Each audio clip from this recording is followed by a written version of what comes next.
Welcome back to the channel, everybody. My name's Gareth and welcome back to Tech Check. You're hopefully going to join me today for another PC build.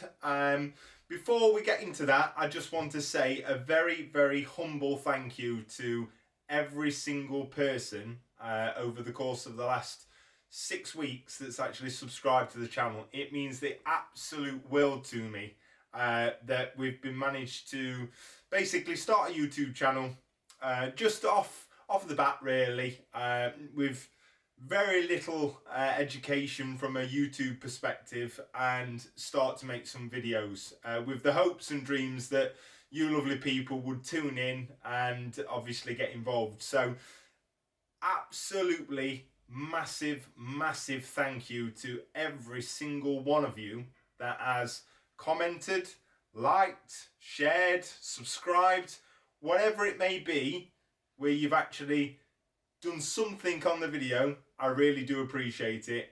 Thank you so much. Okay, now given the situation and over the course of the last 3 or 4 weeks, the videos that we've been uploading, it's become very apparent that my build that you can see just up there was by far the most favourite video that I've posted. Like 50 times more views than any other video. So what I've done is I've gone out and we've purchased more parts to build another PC, but instead of AMD, this one's going to be Intel based. Not going to be the latest and absolute greatest, because I wanted to build a system that is fully capable of streaming, gaming at the very highest FPS or within 10% of, and see how much I could actually buy one for, all the parts, and actually build it for. And if you're interested, stick around. We're going to do a full build in this amazing, probably in my top 3 cases ever, favourite case, which is the Obsidian 500D SE. Love this case. But if you're interested, stick around and we're going to go through a step-by-step tutorial, just like we did with the O11 Dynamic XL, of how to build this Z390 9900K with a 2080 Ti in this case.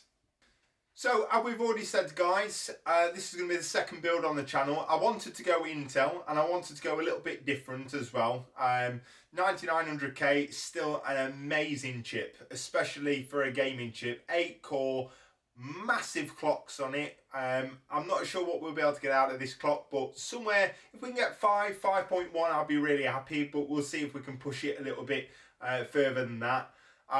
2080 Ti.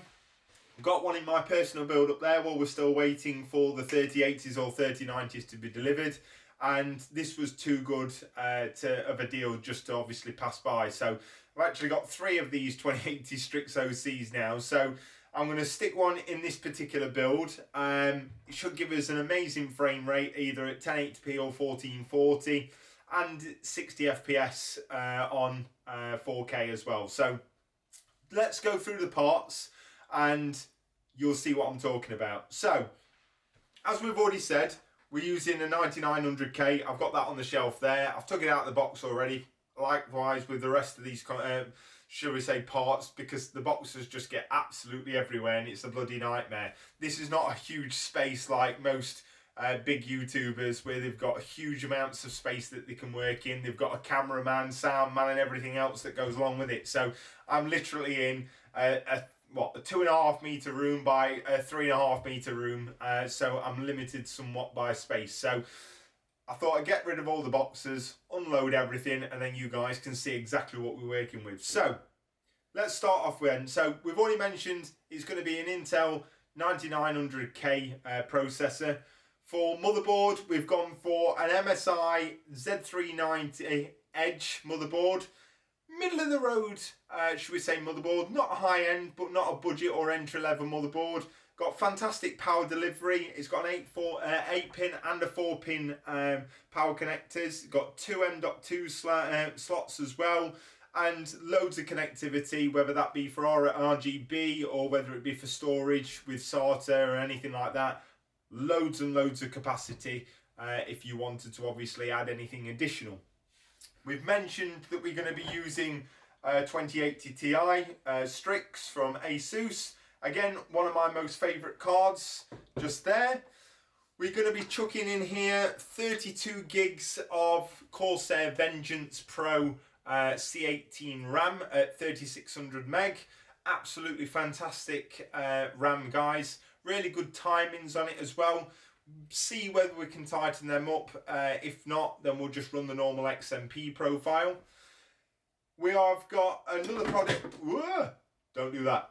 We've got another product from Corsair here, which is their H150I PRO 360 all-in-one cooler. So that will go nicely with the 6LL 120 Corsair fans as well. Obviously they're RGB, and we can control that via iCUE in the software once we get it all built. For storage, we're going to go for 850 Evo Samsung SSD. Haven't got it delivered at this moment in time. I'm hoping it will come tomorrow. I can just shove it in. But we can also put a Seagate Barracuda 2TB standard 7200 RPM hard drive in here as well for mass storage. Again, I haven't received the M.2 drive. The dreaded COVID is causing nightmares for delivery companies, so I've been waiting and waiting for the last couple of days, but with Christmas and everything else, it's proven more difficult than ever.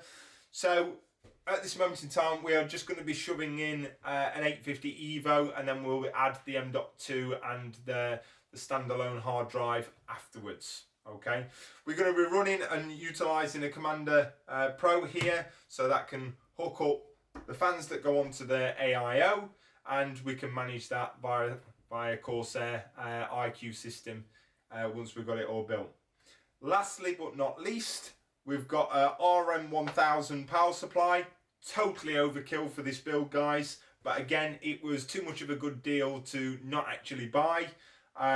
Absolute amazing power supply. Corsair, should we say Seasonic, and a couple of others, really good brands. Really good clean power delivery, and for me, I've always had those two power supplies. EVGA as well, another really good power supply maker. So if you can, make sure you put in high-end products into a PC. Make sure your power delivery and your power source is totally adequate, and you should be good for years and years and years.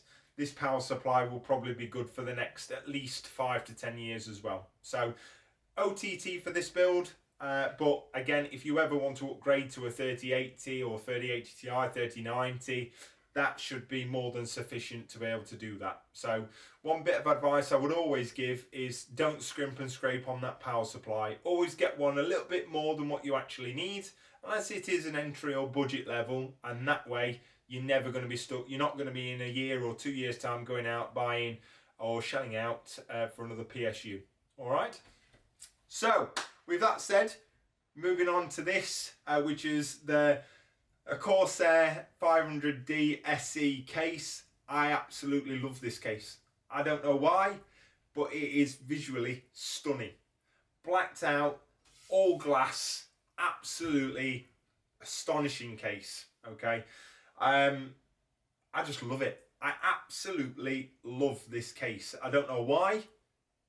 I think the only thing that puts me off is the price tag, £252 I think it is here in the UK. But I actually got this one for an absolute bargain, okay? And there was no way that I was passing up the chance to actually not only own it, but to obviously build in it as well, because you'll see at the end, it is stunning. Yeah, absolutely stunning. Good airflow, nice, big, spacious, loads of connectivity, USB-C on the front panel, loads and loads of features. Okay, so really looking forward to building in this. Excited as ever. I love the O11 dynamic, but this did make me think twice about switching my build into this and keeping this particular one. And do you know what? I've even thought and toyed with the fact of, I've got a shelf in that corner up there. Do I put another shelf in this corner and have a 2 PC build setup? Don't know. let me know down in there. Well, let me know your thoughts down below in the comments section. It would be a little bit OTT. There's no reason why I would need 2 PCs, but once I've got my hands on all these, and again, once you find out the prices at the end, you'll be quite surprised. And not only to mention, guys, that this PC I am actually going to be selling as well. I purely bought everything just to make videos for the channel, and then obviously post the content for you guys to consume. So like I said, if anyone's within a 30-40 mile radius of where I actually live and you want a computer building free of charge, no problems at all. DM me, we can sort it out. I'm happy to build the computer absolutely free of charge, no building fees or anything like that. And you can drop the parts off to me, collect them the next day, and I would have recorded the video, uploaded it, and your build can be on the channel as well. So without further ado, stick with me. We'll do a step-by-step guide. Let me know, guys.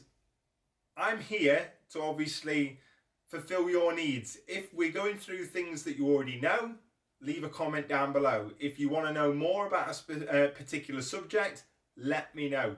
At the end of the day, my aim for this channel is to grow with you guys, to give you what you want to watch, and I'm not going to do that by basically just not listening to feedback. So for me, it's all about you guys. I'm here to obviously do what you want me to do within reason.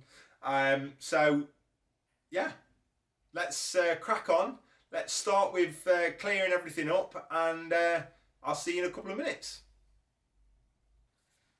So we're ready, okay? What do you do first? So excited, all your parts have been delivered, you've had them on your desk, you've took loads of photos, you've shown your mates. Where do you start? Okay, so at this point, guys, you've got a couple of options. The first option, we can ready the case. What I mean by that is we can take the doors off, or the side panels off, the top panels, front panels. You can make sure that you're down to the bare bones and only what's necessary is left over. That way you've got a fully accessible chassis to work in without having to remove something, look at screws, take them out, etc, etc. The second option is to ready the motherboard. So you can put your CPU in, you can put your RAM in, you can put any M.2 or storage devices in onto the motherboard, and that way it's ready as and when you've done the case.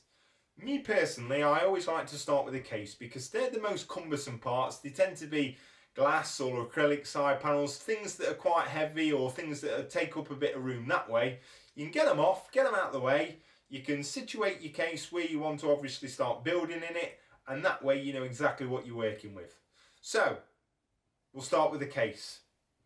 So the Corsair Obsidian 500D SE has got some amazing features. I'm not going to go into them because it's not a review, but I don't know if you can tell I'm excited to work with this case. I've wanted it for so long, but the cost just, it was too expensive.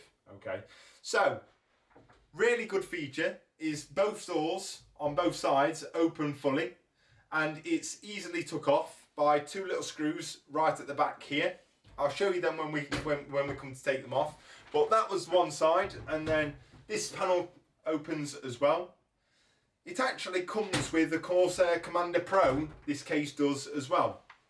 And for me, it's got amazing storage options. It's got a PSU shroud.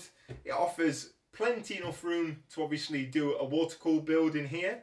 It's got really good airflow. And for me, it's just one of them cases which is a bit of a statement piece. Okay, don't know what this is doing here. So what I'm going to do is I'm going to take off both door panels to begin with, take out any dust extraction filters, dust filters, get rid of them, and then we'll see what we've got afterwards. Okay, so if we rotate this all the way around, to take the front and back panels, or front and side panels off, all we've got is a screw just at the back here, at the top of the hinge. If we undo this and drop the screw,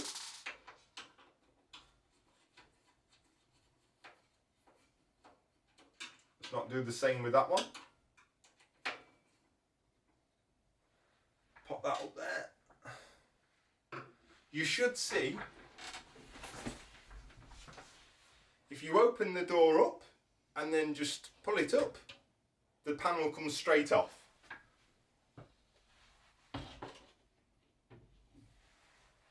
And likewise with this one, let's see if I can show you this angle. If you just open it up and slide off.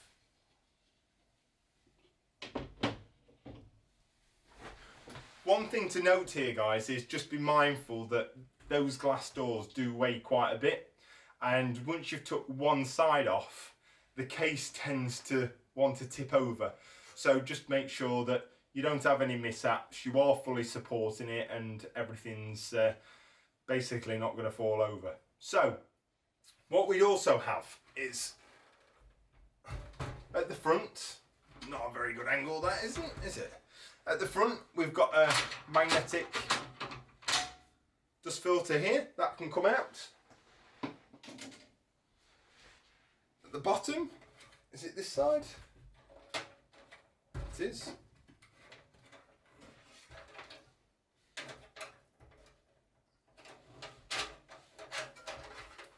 Bottom, we've got another dust filter just there for the PSU. And at the very top, just under here, we have another 360mm dust filter there. Now the great thing about those dust filters, guys, are they're all magnetic, okay? So there's no slides or anything like that, purely magnets that are holding them in place, all right? So, what's the next step? Now, I've wanted and I've thought about this. I don't think I really need to do a great deal other than what we've already done in this case, due to the fact that the actual bays that hold the front 360mm radiator, or 280 or 240, and the top bay are just held in by 2 thumb screws, okay? Now, you're not going to be able to see this, and I'm not going to be able to change the camera angle, but just here, there's a thumb screw, and just here, there's a thumb screw, okay? And what you can actually do is, if I can find it, there we go, drop the screw, and this one, a bit easier, there we go, right. If you undo them,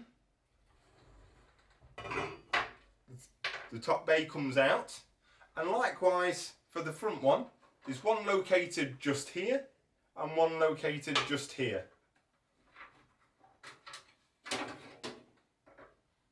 And that one can come out as well.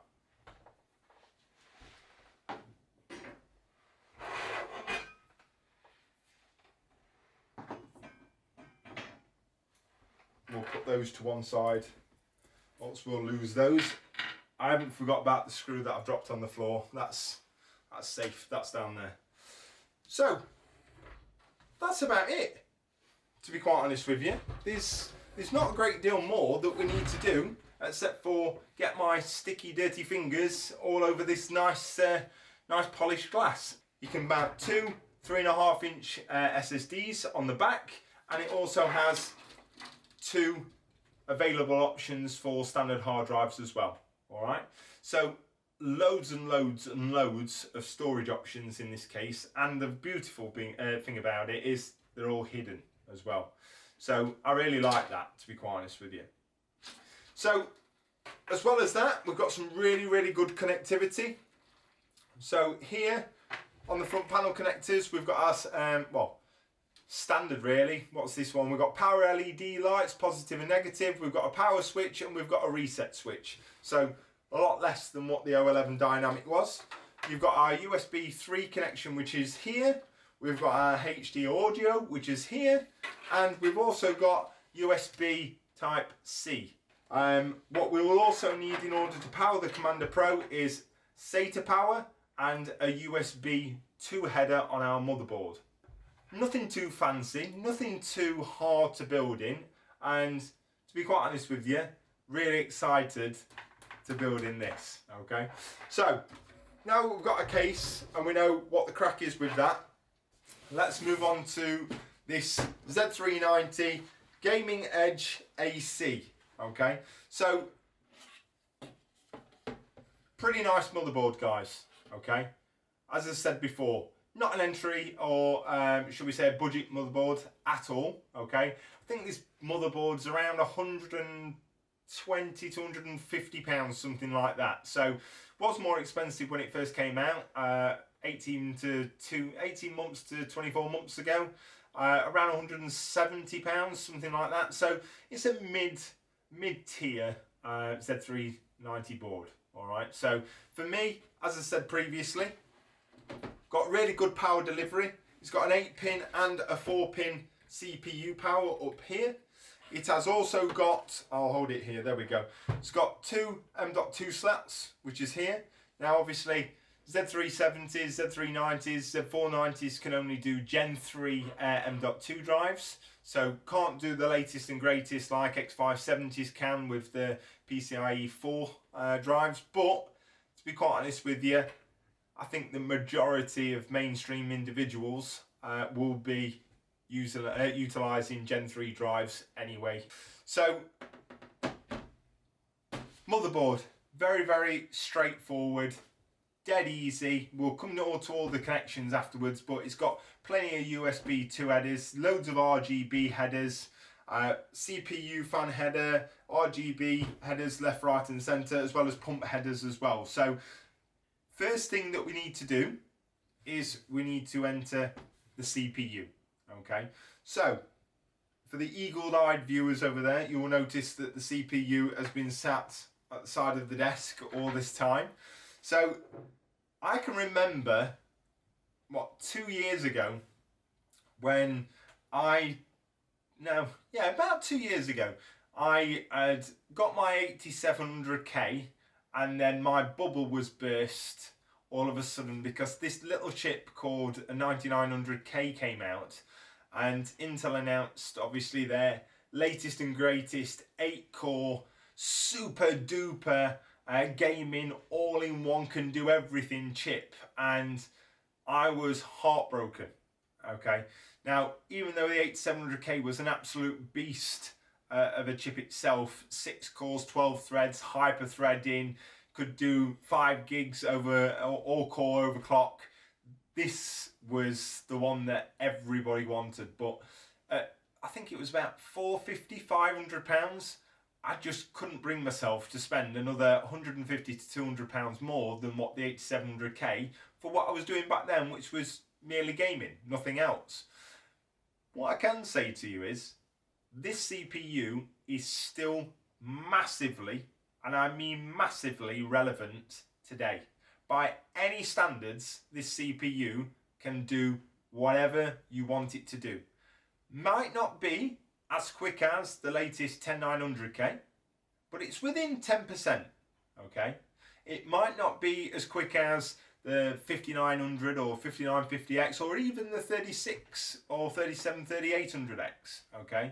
I'm talking about synthetic benchmarks here, okay? But in real life gaming situations, you are not going to notice any, if many, difference. I'm talking 3 to 7%, okay, in a gaming scenario. With the increased clock speeds, okay, this chip is an absolute beast. I'm excited to see what this can actually do, comparable to my 5950X up there. So if you want to see some benchmarks or playing some games in frame rates and everything else that goes along with it, comparing it to that 5950X, or whether it's some video editing or rendering or whatever it may be, let me know down below in the comment section, because I'm quite excited to do a few comparisons and just see what a 2-year-old chip, the best of 2018 should we say, comparable to the best of 2020, 2021 has to offer, because I still think this chip is an absolute star, to be quite honest with you. And yeah, I'm excited to see what it can actually do. It's a little bit like back in 2010, 2012 when 4-core or quad-core CPUs were the mainstream, or they just took over from duo cores, and everyone was saying, why are you buying a quad-core for? And then in 2017 it kind of changed to hexa-core, 6-core CPUs, and everyone's like, you don't need 6-core CPUs to play games, blah blah blah blah blah. But as we've already seen with the latest Cyberpunk release, yeah, I know it's got some bugs, etc, etc, but AAA titles now, guys, are utilising more and more cores, okay? Perhaps not 10, 12 cores, etc, etc, but they are getting on between definitely utilising all 4, if not all 6, and moving towards 8 cores as well. So that's not meaning to say that you can't play these games. All it means is there's less headroom for people that have got quad-core CPUs or 6-core CPUs. An 8-core should be good at least for the next couple of years, okay? And that's why I always recommend to people, if you've got £150 for a CPU and you want to go out and buy one, wait 3 more months, 2 more months. And I know it's easy to say because I'm not the one that's waiting, but always try and get the model up. Or if it's a 4-core, go for one that's got hyper-threading. If it's a 6-core, make sure you get the best option that you can afford, because it's true. You get what you pay for, guys. And the more expensive they are, yes, you lose more money on depreciation, but they tend to last longer and become more relevant for a longer period of time as well. Enough of me rambling. So, as with our last build, okay, what we're wanting to do is we need to open our socket and make sure it's fully open, okay? What you need to make sure of is we match the triangle which is down here on the motherboard, and we match the triangle which is on the CPU, okay?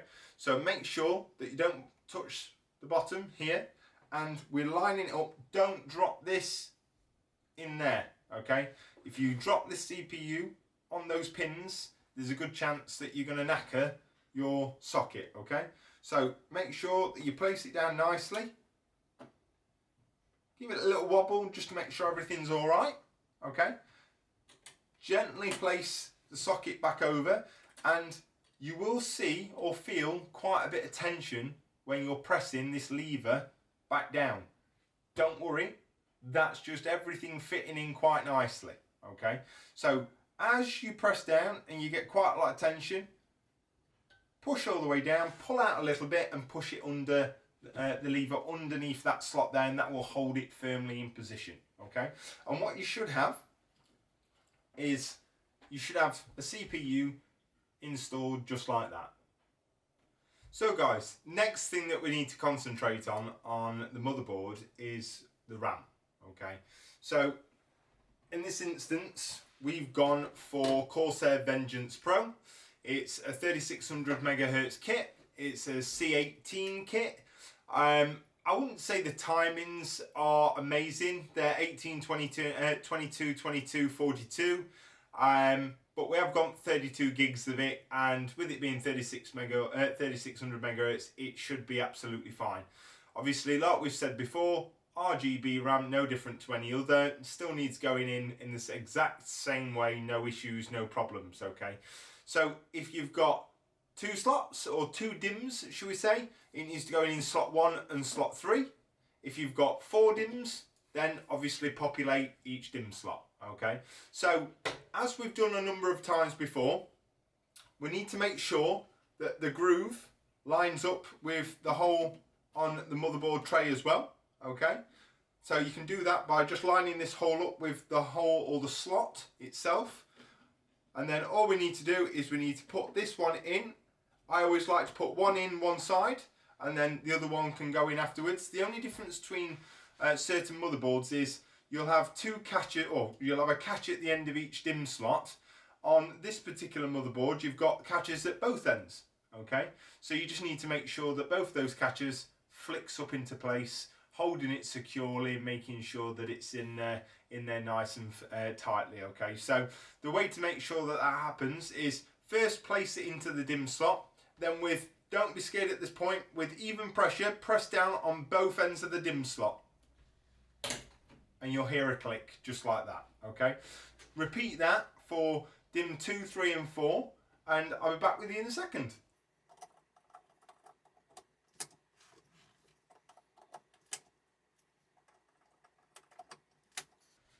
Right, so 1, 2, 3, 4 DIMM slots, 32 gigs of 3600 megahertz RAM, which are installed.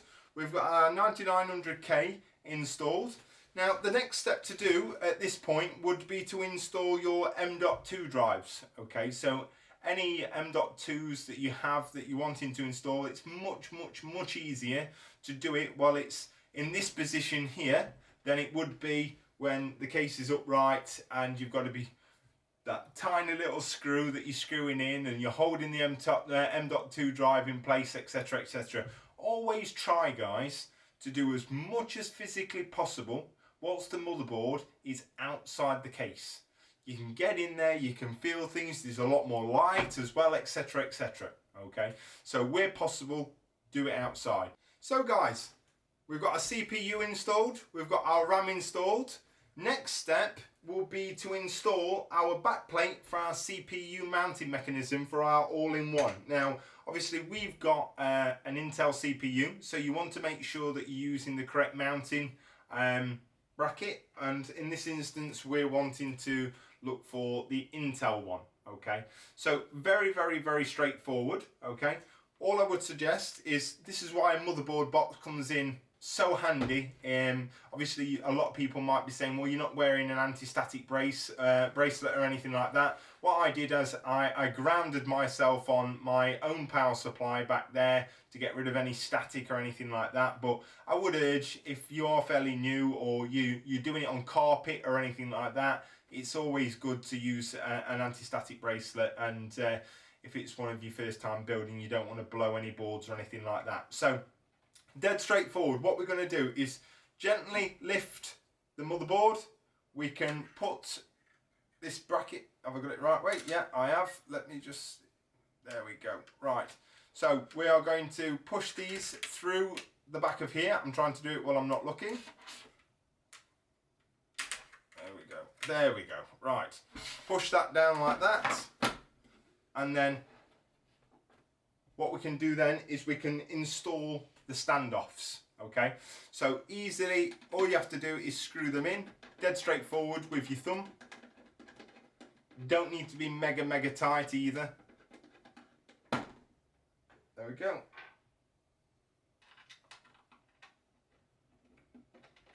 And I always like to do diagonals. It don't really make any difference on this particular situation, but when you come to tightening anything, it's always good to do one corner then the other corner. That way you're not exerting too much pressure on any one side at any time.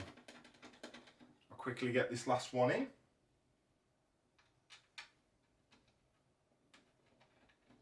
So while I'm just quickly doing this, guys, does anyone have any builds which are coming up? Anyone really excited about anything in particular? Let me know down below in the comments section below. I'm always intrigued. You might have seen I reply to every comment. I do that on purpose because you guys put time and effort into watching these videos, and I like to reciprocate by obviously replying, adding a little bit of value where I can, or obviously giving a bit of advice where possible as well. So right, next thing. Okay, now that we've got our bracket installed, the reason why I've done that, guys, is it's going to be very difficult to do it when we install it into the case. Well, not in this particular case because there's a massive cutout, but in some cases they only give you a tiny amount of space to be able to do it, so it's much easier to do it there, and as you can see, it took 30 seconds to do. Okay, so next step will be to install the motherboard into the case.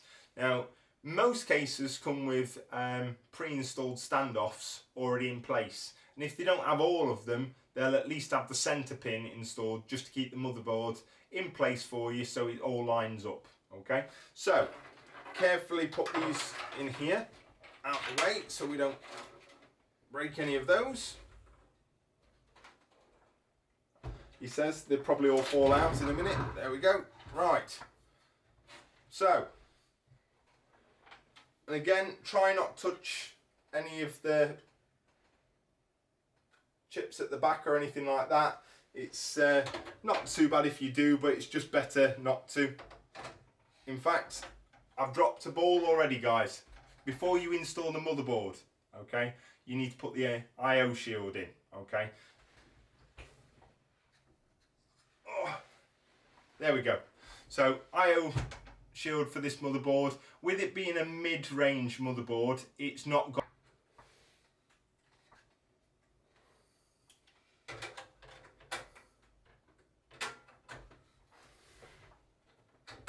There we go. Everything nicely lined up. Center pin is in place and we are good to go. So one thing I would advise, guys, is just making sure that you either read the motherboard manual to make sure that you're utilizing the correct screws.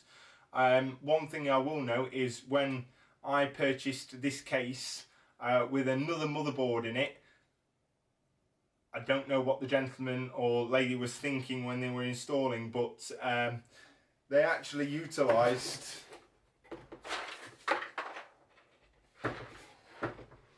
those screws there.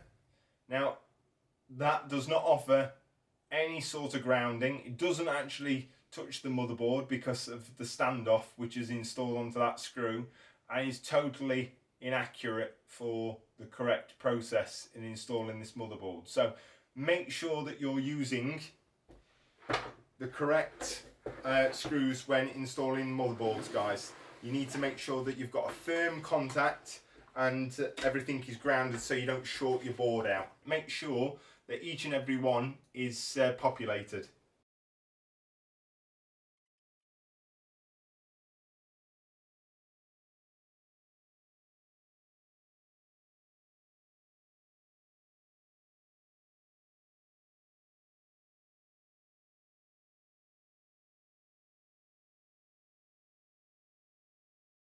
So guys, the next step will be to install our all-in-one water cooler. Okay, now we've got a couple of options. We've got the front can take a 360 and also the top can take a 360 as well. Now we've got a fairly good air intake at the front, so we could place our 360 radiator there. Okay, that will be pulling fresh cool air from outside, pulling it into the front of the case and introducing warmer air into the case itself. Okay, now I've also got 3 additional fans. We're going to populate one at the back here as an exhaust, as a standard exhaust fan.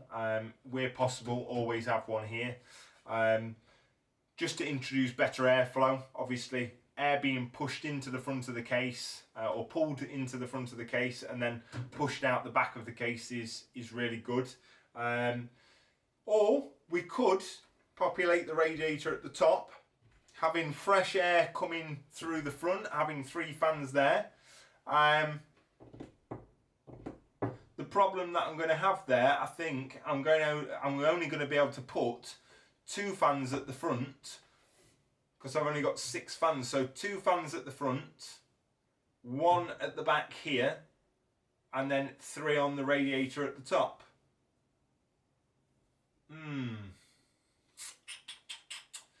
How much difference will it make? 3 intake, warmer air, GPU suffers, 2 extraction, 2 exhaust fans at the top, 1 exhaust here, or 2 intake at the front, 1 exhaust here, and 3 exhaust taking in that air, CPU a little warmer.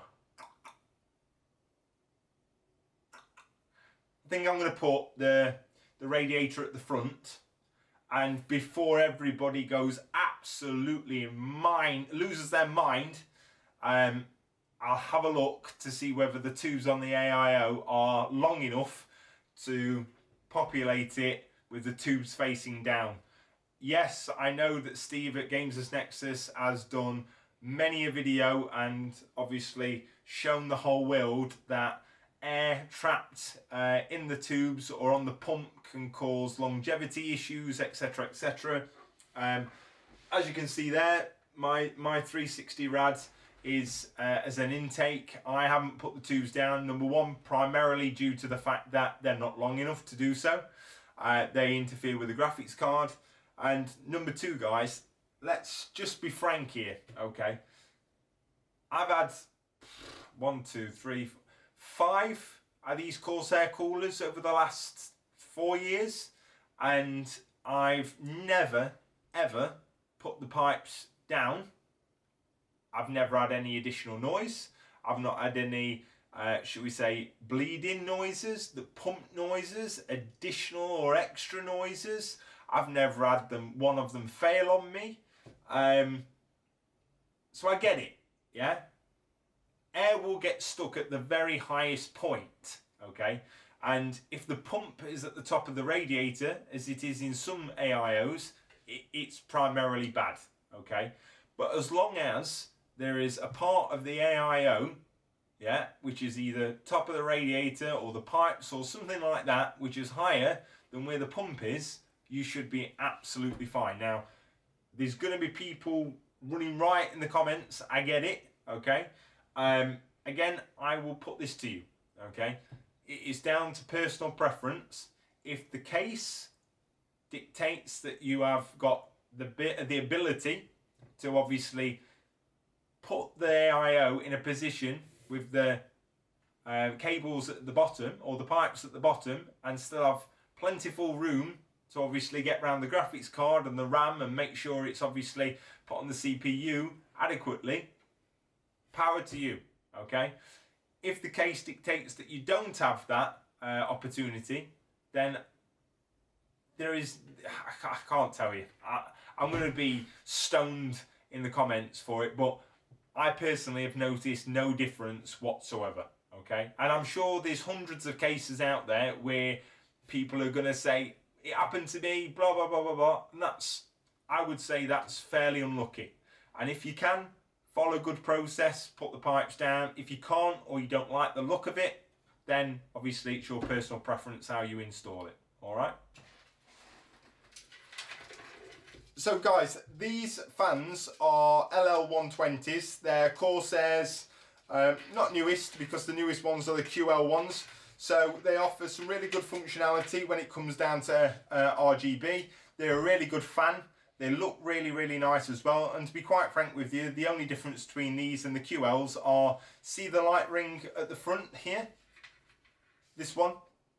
It also has one on the rear as well. So the bad thing about these particular fans are the fact that if you are wanting to obviously see the RGB ring and you've got it orientated the wrong way, you spent that additional money, you're not going to obviously benefit from it. It still comes with a 4-pin PWM connection and an RGB connection as well, so no difference there, okay? The only difference is with the LL120s, if you are going to be buying them and they're going to be orientated the incorrect way, you're not going to benefit from obviously those RGB lights, okay? So make sure that they are fit for purpose when you're buying them, okay? And again, just make sure that they're orientated the correct way as well. So if you're wanting an intake fan, it needs to be obviously this way. If you're wanting an exhaust fan, it needs to be orientated this way. The X there dictates which way that the air is going to be going. So if the fan is going this way, the air is coming towards you, and vice versa. If you want the air to come towards me, then obviously orientate it the other way. All right, so let's get the all-in-one water cooler, which is here. So this is the H150I PRO, okay? So this comes with, let me just sort these wires out, SATA power for the pump. It also comes with some connections here for the fans themselves, and then you've also got a CPU or pump head connection there as well. And obviously it is a 360mm radiator as well. So I've not got the cap on. It hasn't got any paste on or anything like that. I've took that off already. So we're wanting to place this in our case such as this orientation here. So if I pop that in there, we should have, yeah, we've got plenty of room there, which is good. That's not going to interfere there. So if I was to put it the other way,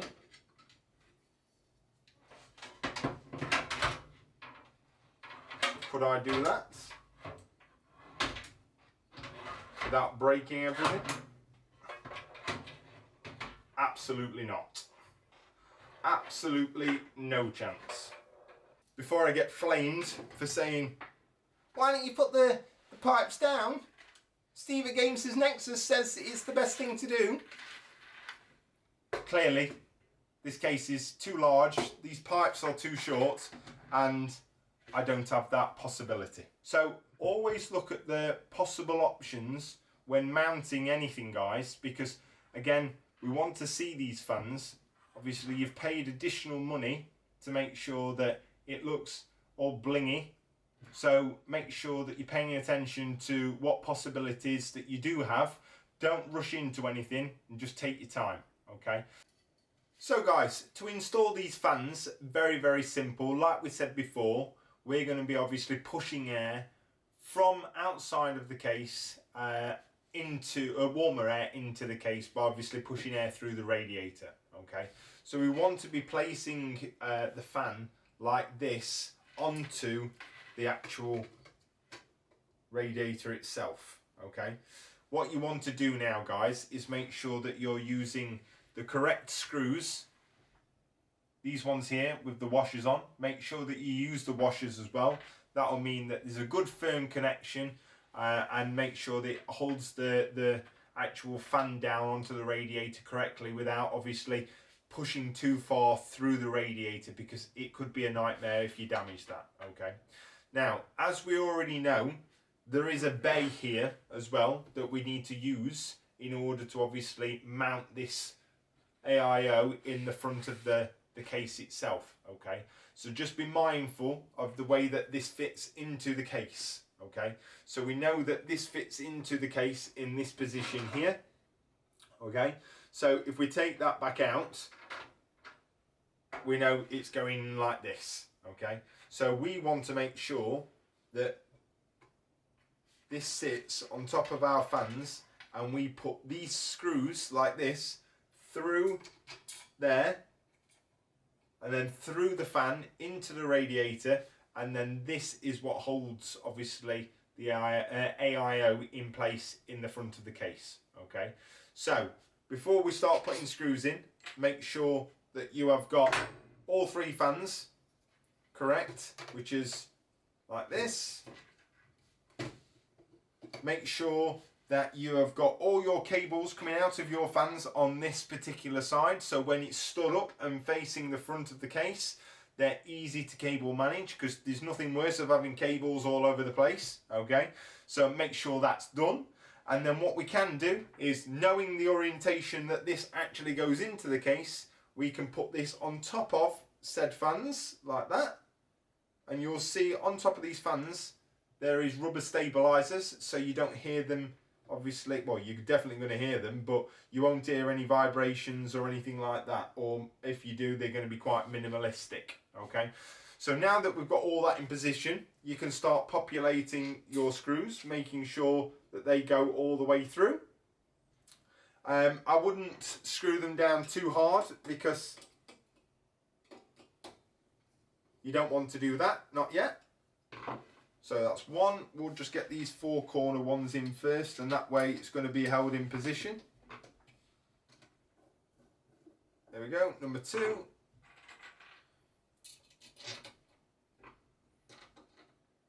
Oh, it's not in. Can't find the hole. There we go. Number three. And finally number four.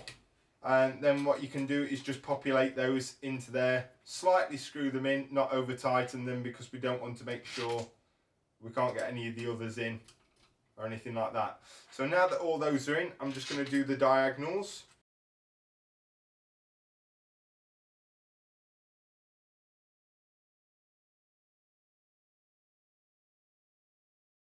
Can't find the hole, can't get it in the hole. I'm not doing very good, am I? Right, and then that one. Right, so what I'm going to do then, guys, is just go around and slightly tighten them up to make sure that we've got a firm connection.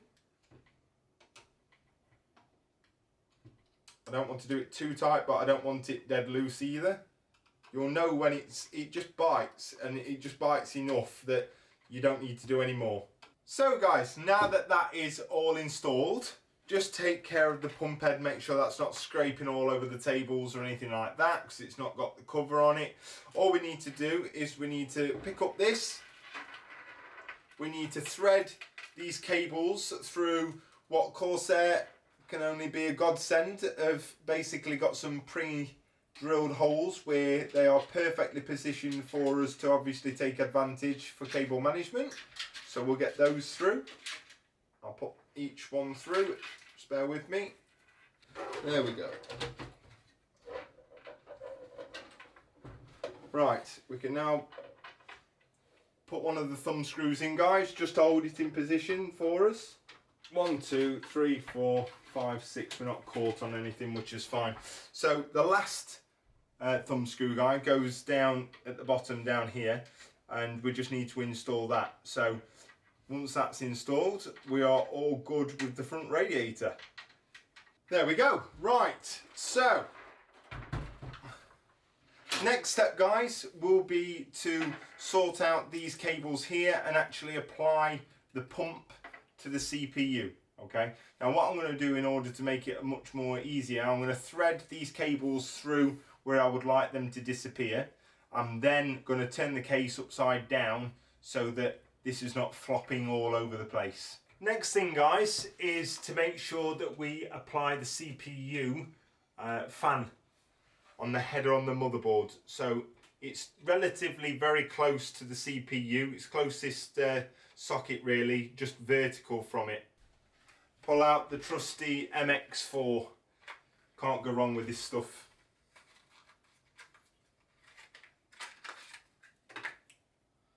Whoever uses that. Right, so guys, applying this thermal paste, you want literally a pea size in the middle of your CPU. You don't need to go OTT, start using spreaders and obviously piling it all over. All that's going to happen is you have too much. Once the pump is compressed on top of the CPU, it's going to basically all come out of the sides, all into your socket, all over the place, and it's just going to be an absolute bloody mess. And if you anyone like me that has to have it clean, tidy, and make sure that obviously it's not all bulging out the sides, then you'll be spending the next 20 to 30 minutes cleaning it up with alcohol wipes or spraying tissue, etc, etc. So just make sure that you don't go OTT with the paste itself. So guys, when I'm talking about a pea size on the CPU, I literally mean that. We don't need to go OTT. So it's a bit of a different angle, but hey ho.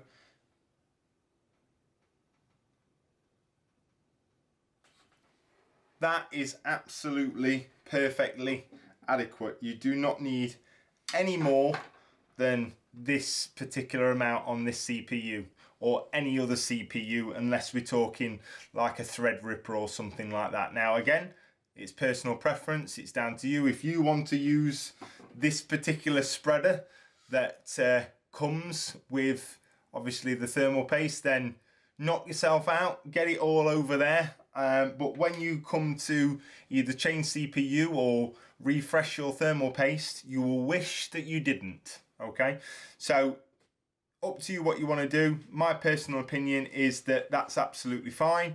I just wanted to give you a bit of a view on how much that you should be using in my opinion. Okay, so just for reference, obviously we have also here CPU cable. Okay, that will go onto a header which is just here.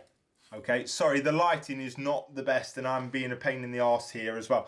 So that header is just around it. I can't see it myself, but I think it's there. It is. I'm touching it now. So it just goes on here. Okay, there is a pump fan header which is just here on the other side of the RAM, but I want to make sure it's on the CPU header. All right, so all I'm going to do is I'm going to install this cable here onto that header on the motherboard.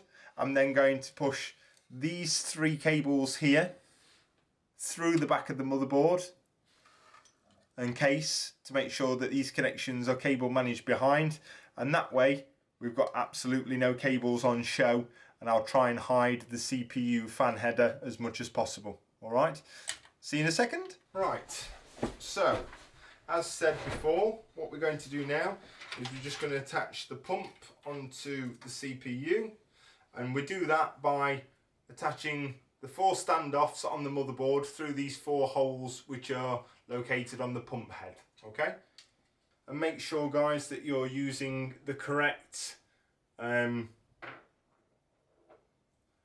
screws for this particular scenario as well. Again, if you're not sure, just consult your paperwork that came with your all-in-one cooler, and always apply them diagonally as well to even out the pressure.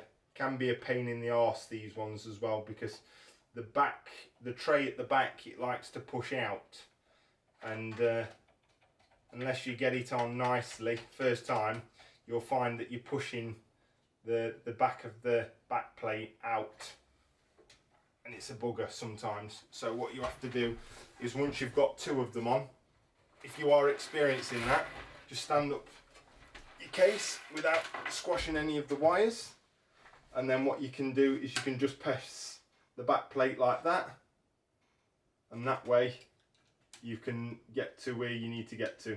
There we go. Right.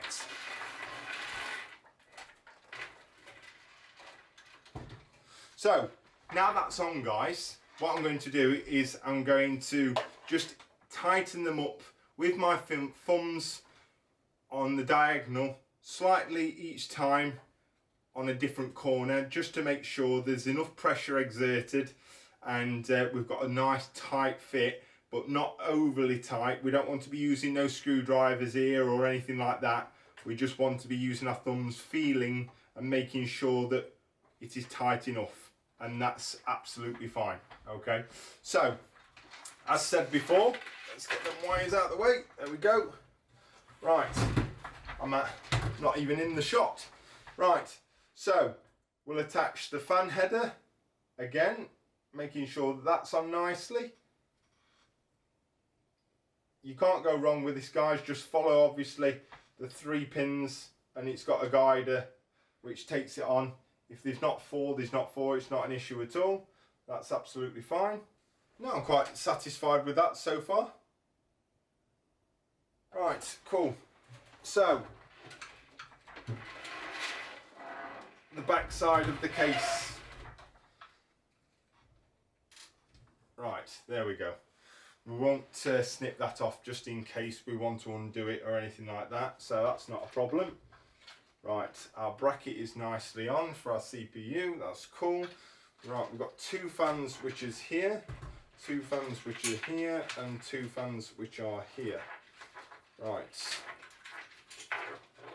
that's fine. These ones are out of the way, that's fine as well. Right, okay, so we don't need the motherboard box anymore, that disappeared. Give us a bit more breathing room. We don't need the paste anymore, that can disappear. You have done your job yet again, Mr. MX4, thank you.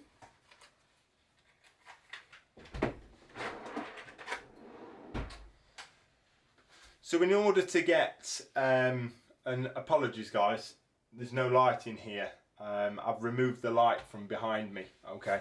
So what we've got here is we've got a USB cable, and this is going to provide LED lighting to this pump here, okay.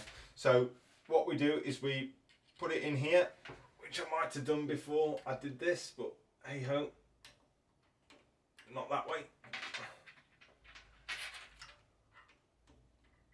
There we go. Right, then I think what we'll do is run this down here.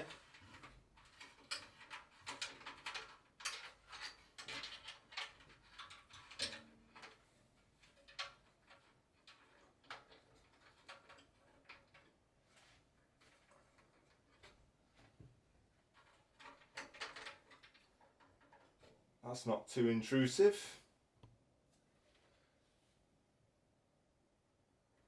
That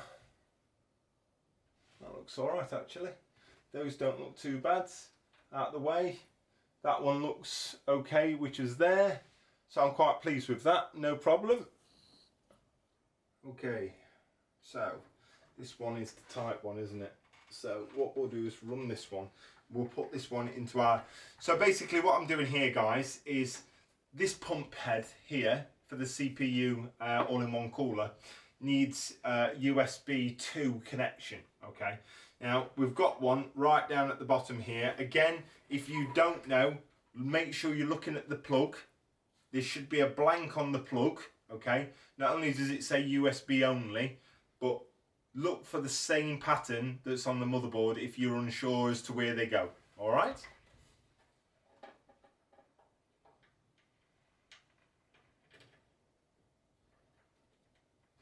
Right, that's that one in.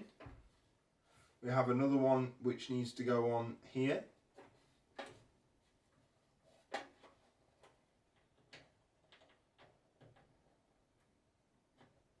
That's that one in nicely as well, which is really pleased with that, to be quite honest with you. Really pleased with that.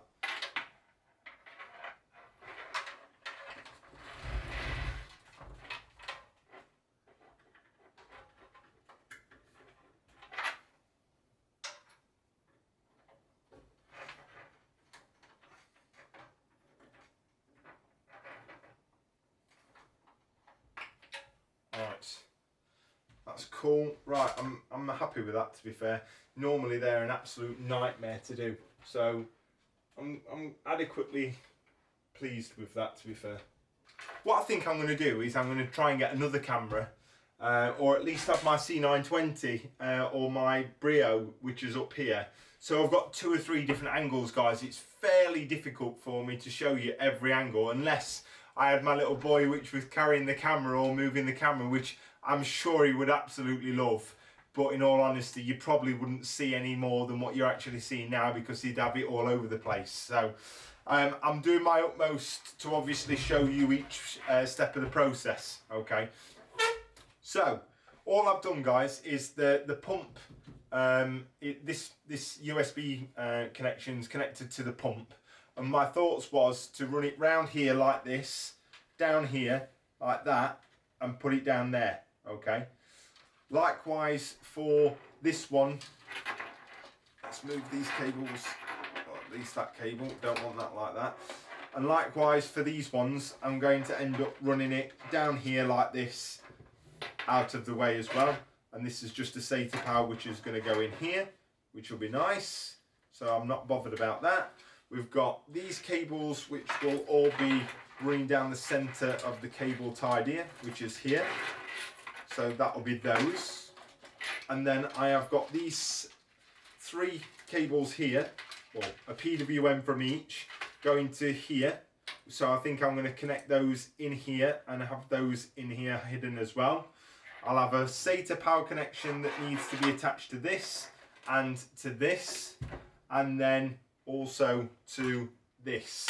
So that will be here and hidden away underneath, okay? So next step will be to connect the PWM headers to the CPU cables. So we need to get one from each, which we don't want that one. Where's the other one? There we go. Right, so what we want is, and all we've got to do is connect each one of these to this head, to these 3 connections here. That's one. I don't want cables going everywhere.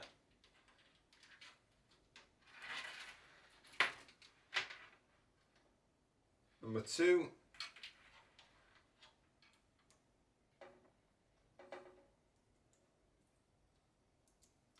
I can't see. There we go.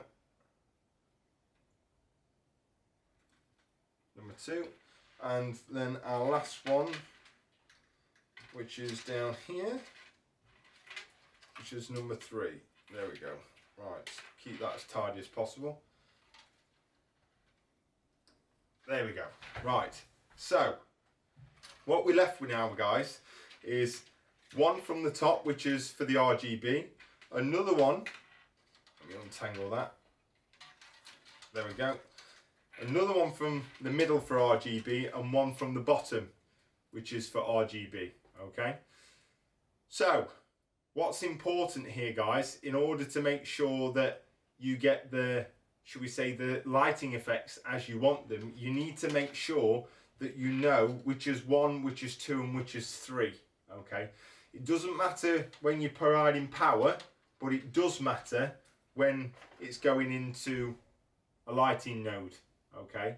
Because if not, you think you're selecting number 1, for instance, but you've plugged fan 1 into fan 3, you're not going to be getting the effects that you're actually wanting, okay? You're going to end up taking the back out, unplugging all the cables, etc, etc, okay? So, what we're going to do is we're going to plug what we know as fan number 1 into the hub in fan spot 1, okay? So that's number 1. Number 2, which is this one here, into number 2, and number 3 into number 3, okay? We don't need to worry about anything else or any of the other cables or anything like that at this moment in time. Our RGB to the pump itself is connected via a USB 2 connection to the motherboard. Our fans are getting power from these 3 connections here, okay? And our Corsair Commander Pro is also connected via a USB 2 cable on our header on our motherboard as well, okay? So everything at this moment in time is hooked up. What we need to do is we need to provide a connection between the lighting node and the Corsair Commander, and then this lighting node will also require SATA power as well, okay? So what I'm going to do is just peel this off, get that off there. So what we'll think about doing now is just sticking this down here. Looks as good as anything, any place to put it, as long as it's not going to affect anywhere. Yeah, that's fine. Right then, next step, let's get the SSD installed, and that's very basic. All we've got to do, guys, is undo one of these thumb screws here, take that off, make sure the 4 holes line up, can go into there as before and line back up, okay? So let's do that now. Let's put this down, let's get some screws and let's tighten this up.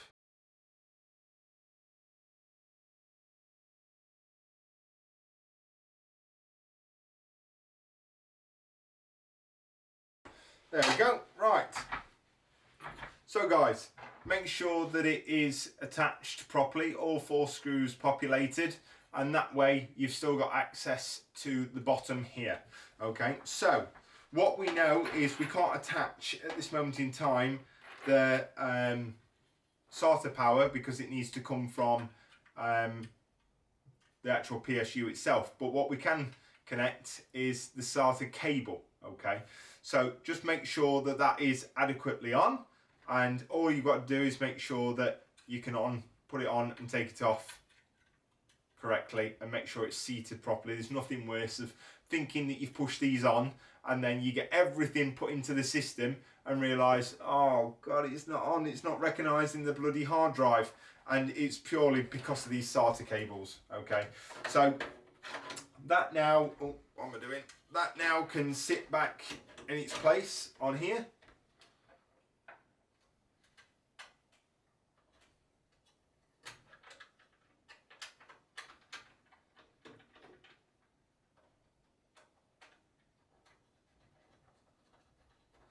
Cool, right, that's that in. I don't mind with that. So what we also need is this connection here.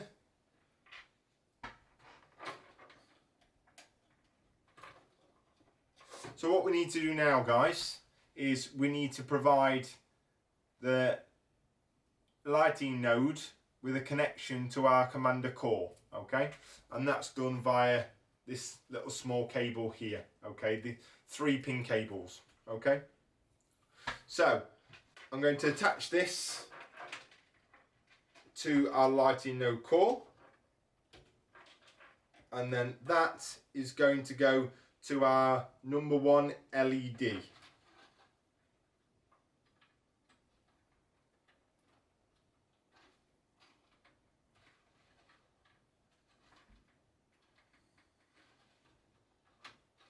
There we go. Right, we'll sort the cables out afterwards, that's not an issue. So, we're not in bad space here, guys. Everything seems to be all good. I think the next step before we do anything else is to get our power supply in. That way, everything can be set up correctly and we know where we're at. So guys, what I'm going to do now is I'm just pushed through all of the cables onto the front of the motherboard. I've just chose a specific route for them, which is going to take less cables on the front on show, and it's just going to tidy everything up a little bit more. So USB 3, USB-C, the front power connectors such as power LEDs, power switches and reset switches, etc.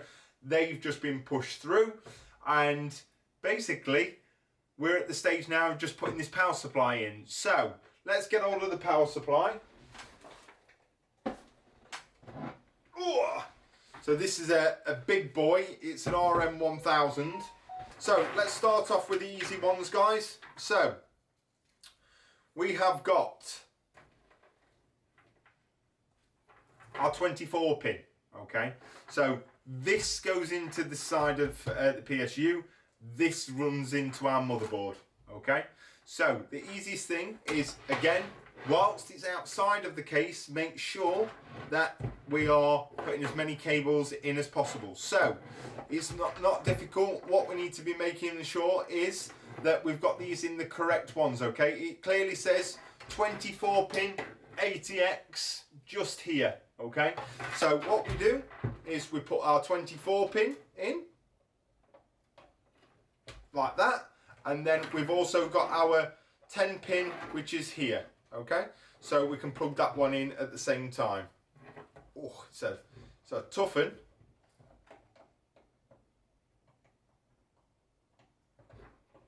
There we go. Right, so that's firmly in. Right, what we got next? We've got our CPU. Right, CPU ones. Right, okay, so we're only going to need an 8 and a 4. So 4x4s, 6x6s. Let's put these ones in here. So CPU power can go in that one, and that will go to our 4 pin. And then we've also got our CPU, another one, which is cool, which can go in that one. Cool. Right, so that is our CPU and motherboard ones, okay? So they're just clearly orientated like that on the back. I'm a little bit further away from the camera than what I'd like to be, but into the back of the PSU, okay? On the PSU, it states where you should be putting the cables as well, okay? So we have got a SATA connection which is there. Which one is this one? We've got a PCIe. By Lord, it's been using some weird connections, so it looks like it's been using that as the GPU, which is fine. We can do that, it's not an issue. We've also got another SATA, so 1, 2, 3, 4. How many's on this one? 1, 2, 3, 4 as well. So we'll put that one back. We only need one SATA, so we'll put that one in. And it clearly says SATA power just at the bottom here. So that one can go in. And then we've got our GPU, which is here.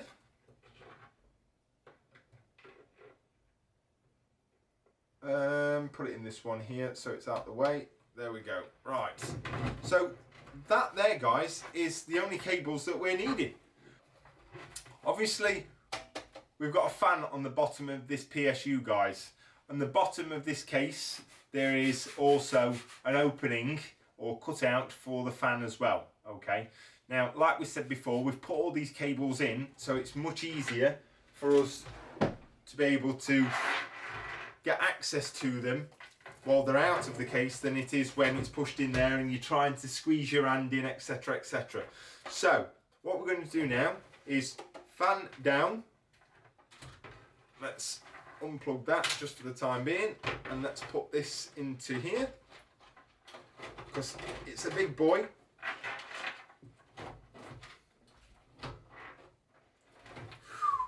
Ooh, have I put those connections in?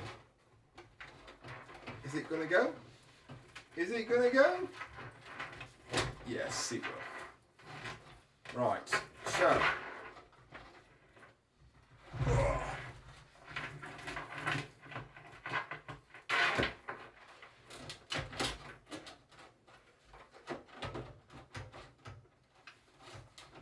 There we go. We're in. So what we're going to do, guys, is in order to secure the power supply, we need 1, 2, 3. We need 4 screws. Make sure that they are ones with the correct heads on as well, because they're going to be securing this power supply into your case. And it's 1, 2, 3, 4 screws. Okay, and dead straightforward. That's our PSU installed into our case. All right. So just give me a second. There we go. Right. So we've got all of these cables which are hanging out. Okay. So the first couple of things that we want to do, guys, is obviously for me the easiest ones. Okay.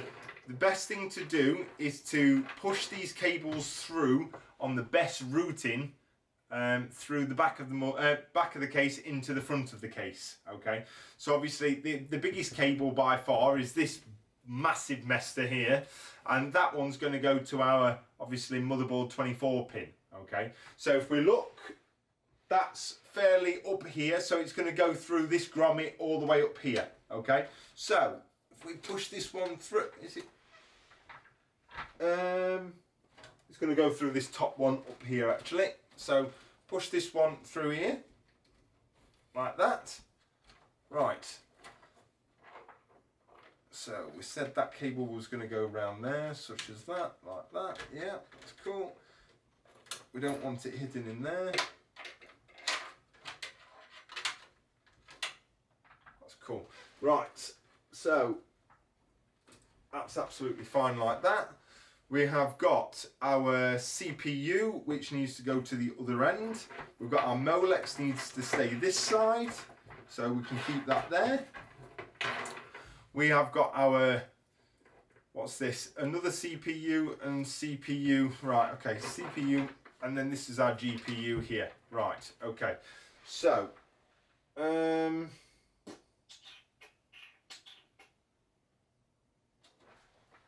GPU can go through this one.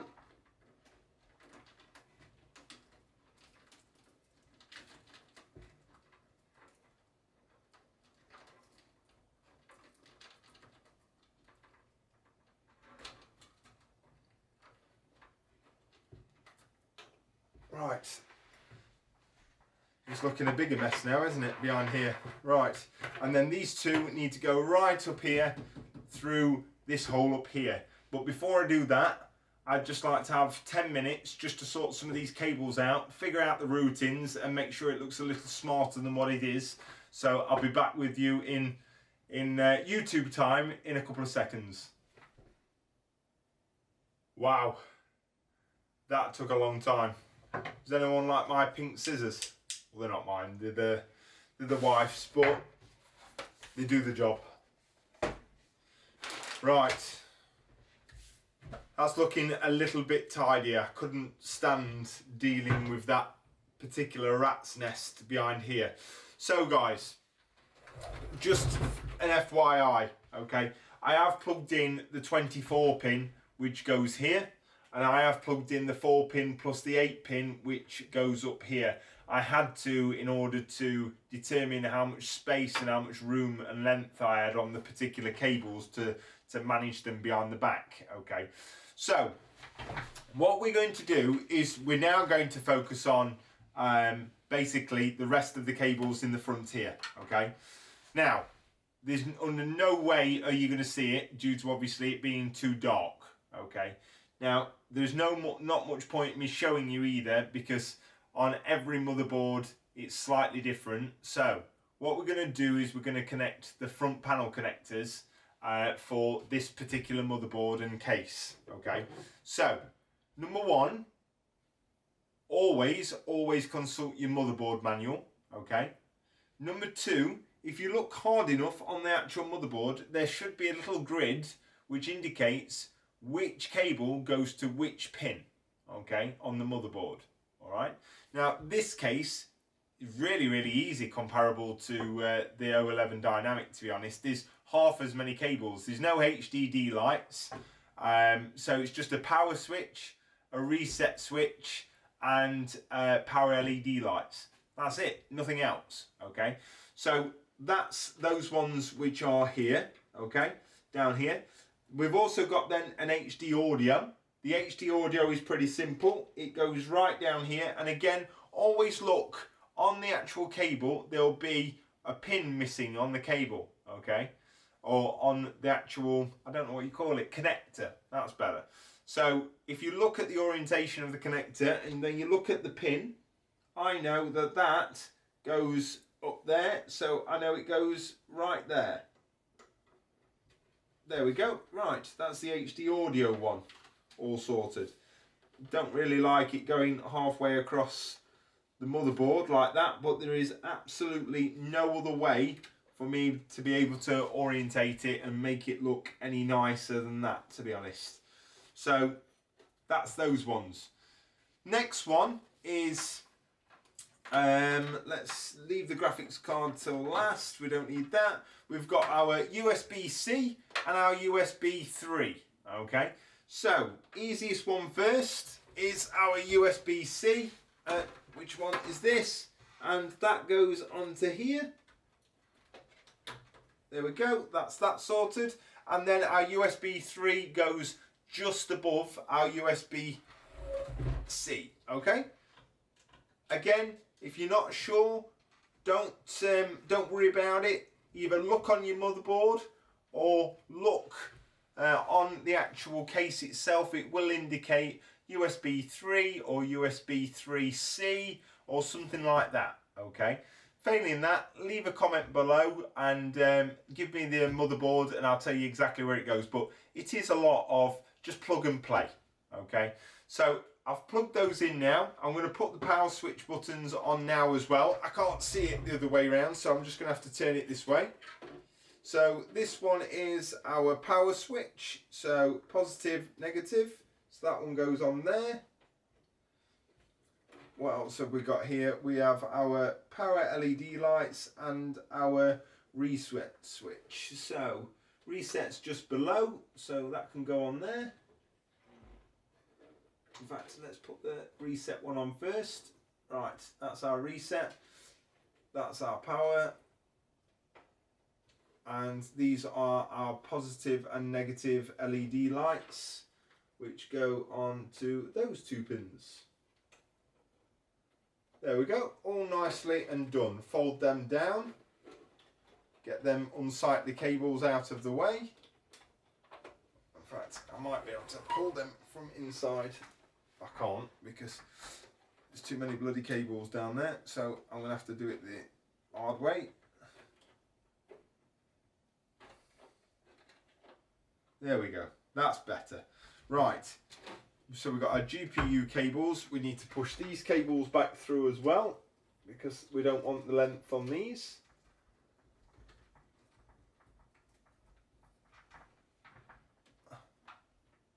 That's our USB-C. And our USB 3.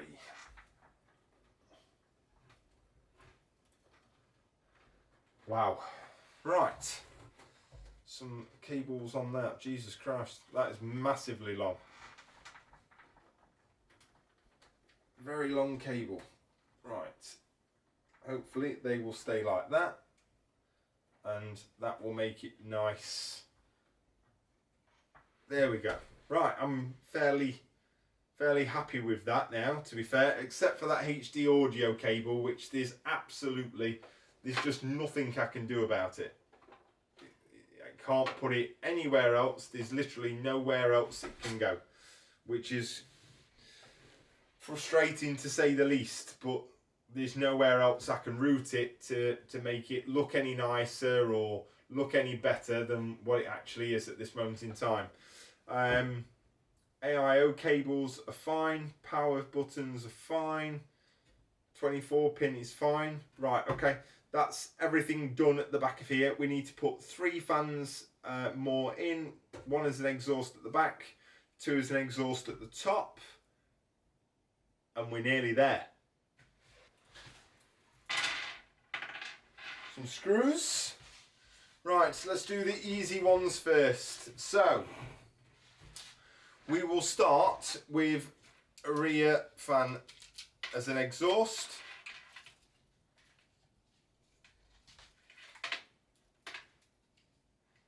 We want to make sure the cables are facing to this side so that we know that we can sort those out afterwards. In fact, is there any way that we can route those now? All we're doing then, guys, is we're just positioning this fan where we want it. Grab a screw. This is where 10 hands comes in handy. There we go, that's not going to go anywhere now.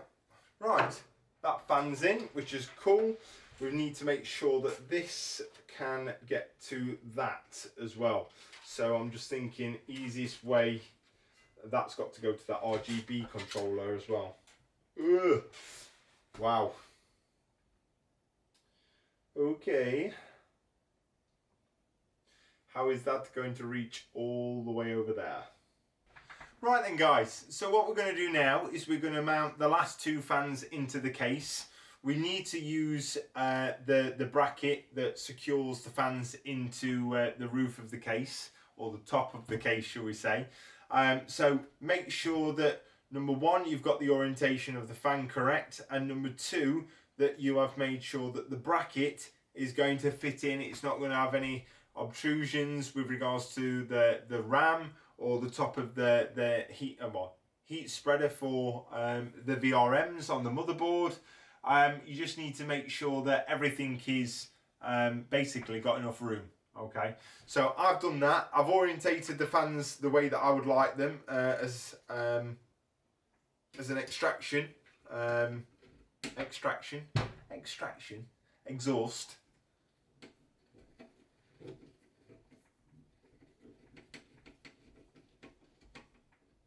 This is where one of them electric screwdrivers would come in absolutely perfect.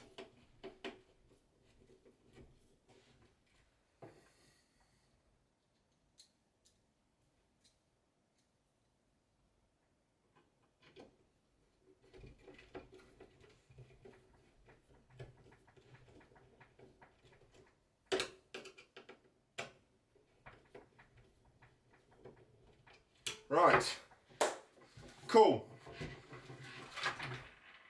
Stay. What we're going to do now, guys, is similar to what we did before. Corsair's obviously got a cutout at the back of the motherboard where it just comes out and there's a gap just at the back. So we can feed these down the back of it and hide them and put them with the other 300 cables that's behind there as well. So just slide it in. In fact, what we'll do is we'll put this as close as possible first. We'll feed these through.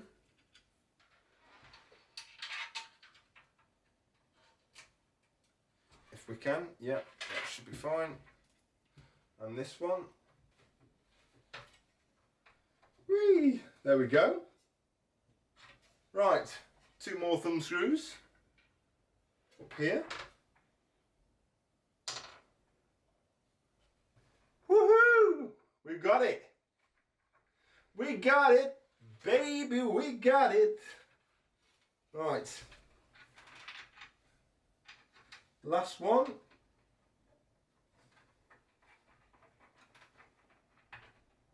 There we go. Right. Right, so we've got that as 6.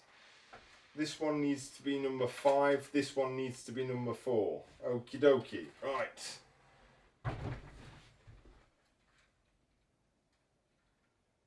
So same as we did before, guys.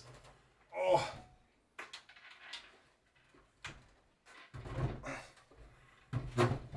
It's so difficult doing it like this. Right, so same as we did before, guys. You need to know which ones are which, okay? So we had this back exhaust fan here as number 6. So we know that this one is going to be number 5. And that goes in there, into our lighting node core. I'm having some real big problems finding the hole tonight. I don't know why. 1, 2, 3, 4, 5, 6. The one thing that's really frustrating me about this is I've got one RGB cable that is literally, there's nothing I can do about. I can't feed it anywhere, I can't put it anywhere, it's got to go across the back of the freaking motherboard and there's nothing I can do about it. And it's very much frustrating me because I didn't think about it. So yeah, that's the one thing that if I could change, I would. That one cable. But there's nothing I can do. So frustrating. Right, I'll tidy this rat's nest up in a minute, but essentially, guys, okay, just to clarify for us, okay, so Commander Core or Commander Pro, okay, there's a USB type 2 that goes to our motherboard, okay, we've got a lighting node RGB hub down here, okay, so we've got our first 3 fans, so number 1, number 2, number 3, number 4, number 5, number 6. That goes in as 1, 2, 3, 4, 5, 6 on the lighting node, RGB controller, okay? We have a 3-pin connector that goes from the lighting node RGB controller into our Commander Pro. We've got 3 fans running off our Commander Pro, and then we've got 3 fans which are attached to the CPU header, fan splitters up here, okay? So 3 fans are going to be running off of the radiator, and they're going to be controlled by the CPU header. 3 fans are going to be controlled via the Commander Pro. All 6 are going to be controlled via the Commander Pro for the RGB through IQ. Okay. The one thing, I'll sort this bit here, but the one cable I can't do anything about is this one here that's going all the way across the motherboard tray, and it's all because I don't have any extenders and it's looking like an absolute shit show, so I apologise for that. There's nothing I can do. What I'm going to do now, guys, is just spend 10-15 minutes orientating these cables, zip tying these cables down and making sure that everything is as clean as possible, and not only that, making sure that I've labelled them all, and then we can go ahead and put the cable tidier on to the back of the case, and hopefully, well, with that, except for that cable there, it should look quite nice. So guys, after around 20 minutes worth of cable management, we've managed to make sure that everything fits into the back of the case. It's as clean and as tidy as I can make it without putting the cable tidier over the outside. Whoa, stay there you. And we've just got to put this along with the 2 screws on last. But I don't want to do that until I've put the other hard drive in and made sure all those cables are all good as well. So I'm going to leave this off until tomorrow once that's all complete. But as you can hear, door nicely enclosed, no obstructions or anything like that. And yeah, weren't mega bad. I was expecting though more room around the back of here. I was expecting more room around the back of there.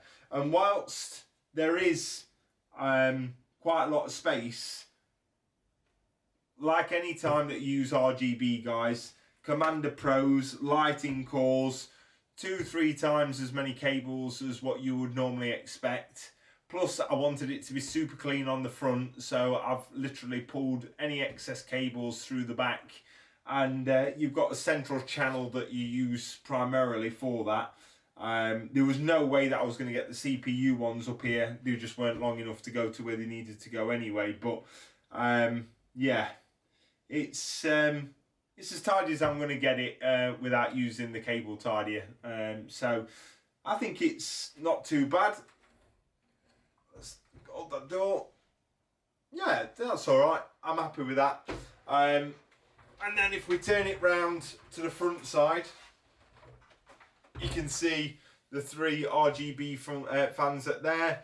All we've got now is we've got the GPU power and the GPU installation as well. So let's go ahead and do that. And then once we've done that, we can put some power through it, see if it gets through to boot. So guys, installation of this GPU. So like every GPU that you're going to install, some will be 1 slot, 2 slots, 3 slots, and some maybe even 4 slots, okay? So very, very important that, number one, the first thing you need to do is line it up in terms of where it's going to fit into the top slot on your motherboard. Very, very important, guys, that you're using the top slot. It's a 16x slot and you'll get more bandwidth out of that slot than any other slot. On some high-end motherboards, they have 2 8 or 2 16 slots on the motherboards, and obviously the rest of them will be either 8, 4s or 2s. Okay, so make sure that you are putting it on the top slot. All right.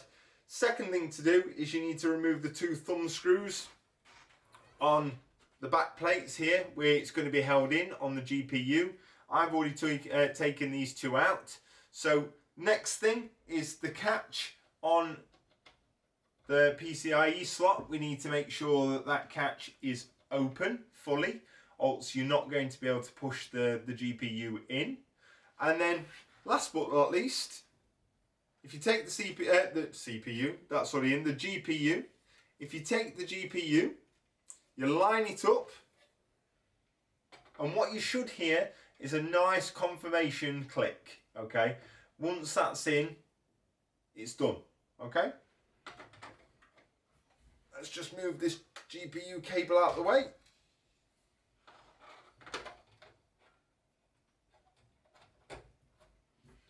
You ready? And that's our click there, okay? That's confirmation that it's all in, no problems, everything's okay, all right? I mean, feel free, you can have a little jiggle if you want to. It shouldn't come out or anything like that. It's absolutely secure, all right? So, there we go. So, we're nearly there, guys. Last but not least, GPU power. So, let's put the PCIe connectors together. Let's make sure that they go into our GPU as they should. I might take that out of there and put that through the bottom one. I don't know what made me do that through there, because that looks absolutely horrendous. So yeah, I'm going to do that now, and then what we'll do is we'll feed it underneath, we'll come out and back up at the top. All right, give me a second. So here we are again, guys. I've just moved this GPU cable or PCIe cable to the bottom so it can run out the bottom and underneath the graphics card, and that way it doesn't look an eyesore. So dead straightforward, guys. Just make sure that your connections, if they're not 8 pins, I've got 2 6-pin plus 2 pins here, so make sure that they are together. I'm doing it cack-handed. I'm going to end up coming around here doing it anyway. Push them together at the bottom to make sure that they are connected. There we go. And then the first one can go in. Fully connected. And then the second one, sure that one's connected as well. There we are. That one's fully on as well. So push that under there, that's fine. And then last thing we need to do is put these last 2 thumb screws in over here, which I'll do now. Let's give it a bit of a wipe down because I've had my dirty hands all over it. So guys, we are nearly there. So last couple of things, guys, are make sure that you're putting your dust filters back in. This is at the bottom. That's our bottom for our PSU. We have our top, well that's our front, this is our top. And these just slide in, just like this. That's that one. And then we've got our very front one.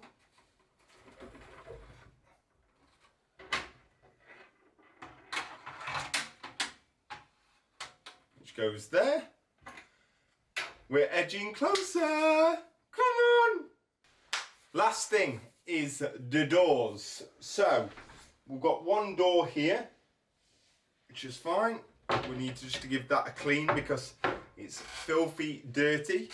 And then we've got the other one. So let's do this one first. Had my hands all over them. I'm still going to have my hands all over them as well, but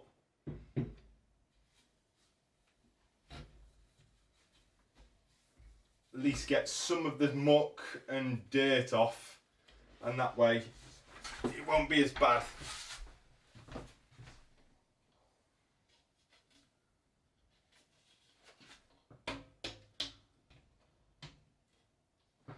Cool, that's that one done. Just pop the screw back in. Fantastic. Last one. Give this one a dust down as well. Try and keep my grubby fingers off of it while we're doing it as well.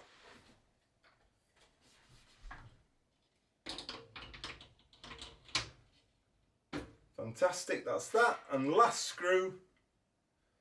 Dun, dun, dun, dun. And we're done. So, let's get some power. I hope to God this boots. I hope to God this boots. So the only thing we haven't put on, guys, is the cable tie here.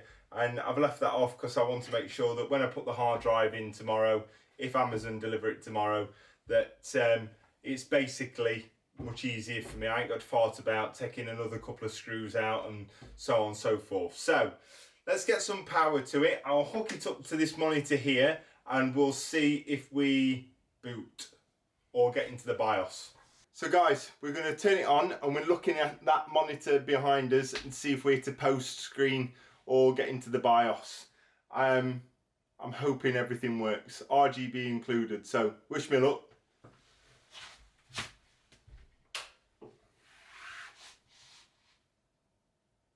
Ooh. Okay. Ah.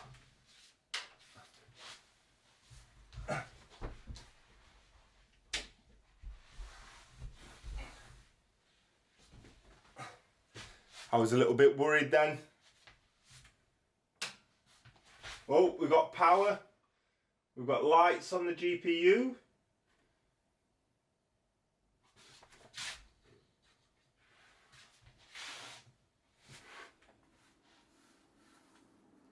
We have colour. Come on!